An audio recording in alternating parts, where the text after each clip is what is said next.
Hey guys, welcome back to my channel. And today's video is when you're living in an abusive household and they see bruises on you then convince you to move in with them. Please don't forget to subscribe, like, and share, and let's get going. The familiar scent of Katsuki's spicy cologne and Ichiro's comforting, slightly musky warm was your anchor. It was the best part of your week. These shared evenings at their apartment. You were curled between them on the oversized sofa, a half-watched movie flickering on the screen, but your attention was solely on the rhythmic thrum of Katsuki's chest against your back, and Idio's fingers gently tracing patterns on your arm. Still think that villain's quirk was a ripoff of my explosions, Katsuki grumbled, though his voice was soft, a clear sign of his contentment. He shifted slightly, pulling you closer. Ijiro chuckled, his chin resting on your shoulder. Come on, it was clearly a different energy manipulation. Yours is way more refined, obviously.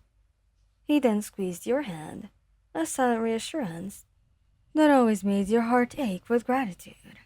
They knew you, truly, in a way no one else ever had. They knew the quiet anxieties that hummed beneath your surface, even if they didn't know their source. Damn right. Katsuki scoffed, but he felt the rumble of a pleased purr in his chest. No one's got explosions like mine. He smiled, leaning into his warmth. He's right, Kiri. Yours is always the best. Katsuki. See? Ijiro laughed, pressing a kiss to your temple. Always got your back, huh? Shut it, Shirihara. Katsuki muttered, although he nudged your head affectionately with his chin. Just enjoy being comfortable for once. The word comfortable sent a familiar pang through you. Here, with them, you were. At home, you were anything but that. The thought was a cold splash, but you pushed it down, focusing on the present. Days later, the comfort of their apartment felt like a distant dream. You were at the grocery store, trying to focus on the list, but your arm throbbed. You tried to cover it with a long-sleeved shirt, even though the weather was warm, but a stray movement had pulled the fabric tight, reminding you of the fresh bruise blooming on your forearm. You winced, grabbing a cartoon of milk a little too quickly. Just as you turned the corner, you practically collided with a solid wall of muscle. Whoa, watch it, dumbass. A familiar voice barked, but the hand that steadied you was gentle. You looked up, your heart leaping, and then sinking. Katsuki, and right behind him, Ijiro. Katsuki, Ijiro, what are you guys doing here? You asked, trying to sound normal, trying to pull your arm back. What do you mean, what are we doing here? We live here, idiot. Katsuki said, his brow furrowed, his eyes sharp and perceptive, narrowed on your face. You look like shit. And what's with long sleeves? It's sweltering.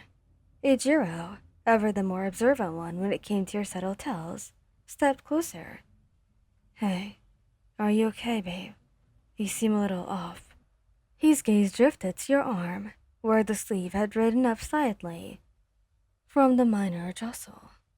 He tried to tug it down further, but Katsuki's hand, still on your arm, tightened just enough to stop you. His thumb brushed against the fabric, and then paused. His eyes, usually fiery, went cold. What the hell is this? He growled, his voice low and dangerous. He pulled up your sleeve, revealing the angry, purpling bruise blossoming on your forearm. Stark against your skin. It wasn't the only one. A faint yellow-green mark was visible further up, almost hidden. Ijiro gasped, his face paling. Oh my god, Wyan. What happened? He reached out, his fingers hovering, but not daring to touch. His eyes were wide with shock and concern. You felt your carefully constructed mask crumble. Your breath hitched. It's nothing. I just tripped.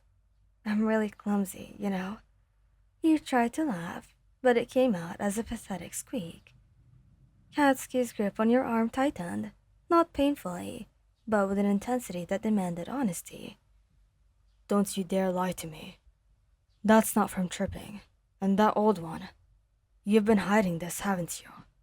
His voice was laced with a terrifying mix of anger and hurt. Ijiri moved swiftly, pulling you into a tight hug. Careful of your arm.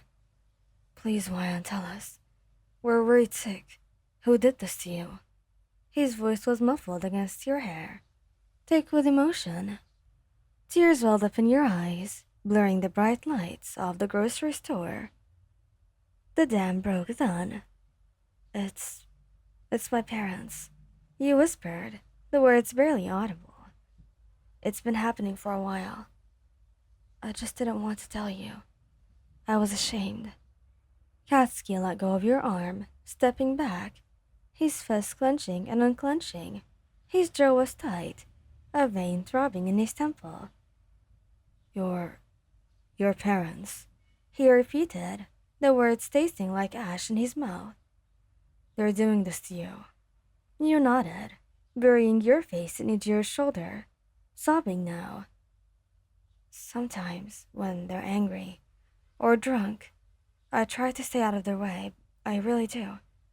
But sometimes, Ijiri pulled back slightly, holding you at arm's length, his hands on your shoulder. His eyes were blazing with the protective fury that you rarely saw. Sometimes they hurt you, and you've been living with this. Why didn't you say anything? I just didn't want to be a burden. You choked out. I didn't want you to think less of me, and I thought I could handle it. Wyan, are you an idiot? We love you, more than anything. Do you really think we'd just let you stay there and get hurt? He's right, Wyan, Ijiri said. This isn't handling it.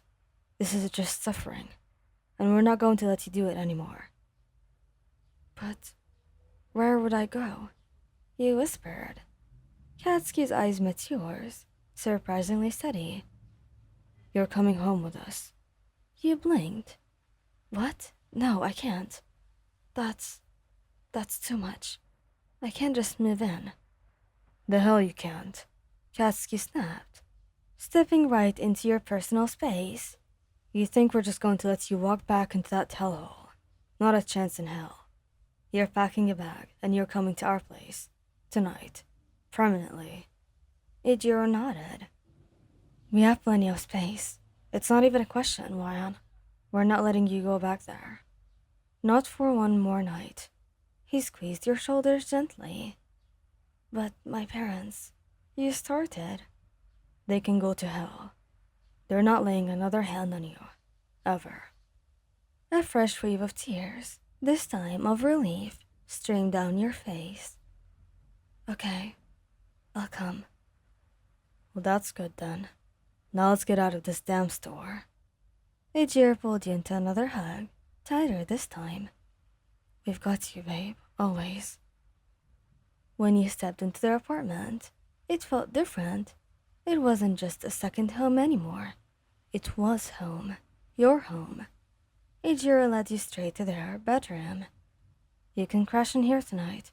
We'll figure out a more permanent setup tomorrow. But for now, just rest. Katsuki, who had followed, tossed your bag onto the floor. Go shower. Get that stink off of you. He wasn't being rude. It was his gruff way of making you feel more home. After a long shower, you spent the rest of the night cuddling with them, and finally were able to sleep, surrounded by their love and fierce protection. You finally allowed yourself to believe it then. The bruises on your arm still throbbed, but for the first time in a while, the pain was overshadowed by an overwhelming sense of peace. You were home.